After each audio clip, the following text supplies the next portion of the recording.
Hello everyone, it's 1987 Collector again. I just wanted to do a quick video again today on some stuff I had come in the mail, some pickups, and also to talk again about Topps Project 2020. So like I said, I watch a lot of videos in this. I try to keep up with it, and despite what happened with the price shift, I did buy some more cards today. I got the Ermsey King Griffey Jr. On pre-order, just in case it blows up like the other ones did, or even close to that. And I got the Mark McGwire, the newest version of his 87 Topps, because I think that there might be some added value in that, in association with the documentary for him coming out in June. And to me, you have this huge price shift on Project 2020, but if you think about not buying at $200, but buying on pre-order, where you're into these cards at $17 or $18, there's still a huge area there for a good profit margin, and we just have to remind ourselves not to get too greedy. Because the first wave, it was just 10 times, 20 times, in some cases, what people were paying for these cards, what you could get for them in just a few weeks or days turnaround. So some other stuff I want to talk about with that is, if you look at the artist proofs, the cards to 20, they're still commanding thousands of dollars. And then look at the current prices. So I went in and looked at prices from today, and they were still, Ichiro, some of the bigger cars still $5,000 sales, $3,000 sales. And this is, Tuesday. So we're on the other side of the big print run last week. And I kind of wonder, where is it going? And a couple things come to mind for me. I might be way off base on, but one is PSA. So you think, what does that have to do with anything? But think back a year and a half-ish back in PSA, when everything started coming out about the trimming scandal. You couldn't trust PWCC, can't trust PSA.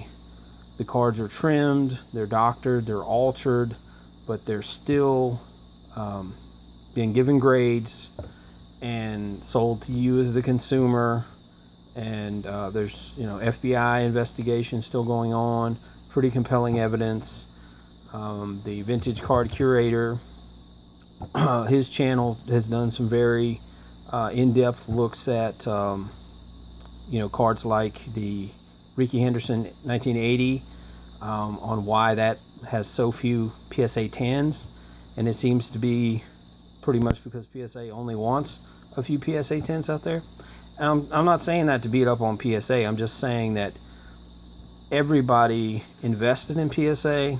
They made PSA the benchmark, and it still is, and they still invest in PSA, and they still have PSA. So I think at a point you get to a too big to fail mentality in the hobby, and as everybody's on board and everybody's drinking the Kool-Aid, and maybe they tune certain things out, or they just keep going on the road they're on, and everybody is following the lead, going where the money is. So I don't know that that's the case necessarily.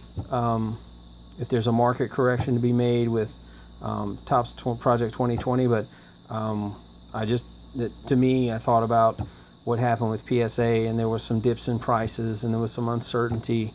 But here we are, not that many months later, and most people don't even have it on their radar anymore, even though it's still out there as an investigation officially.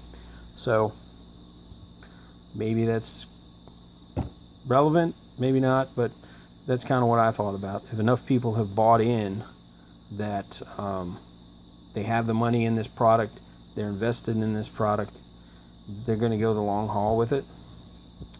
And the cards I picked up are this Mint 9 King Griffey Jr. PSA, because I sold my 10, but I still wanted a good copy of it in my collection. So this will be to keep. I also got rid of some raw stuff and one Mattingly Donruss that I had. So I picked this one up. It's seemingly in good shape. It's got a couple dings in it, but it was an awesome price. So I'm happy with that. This is the McGwire that I got graded.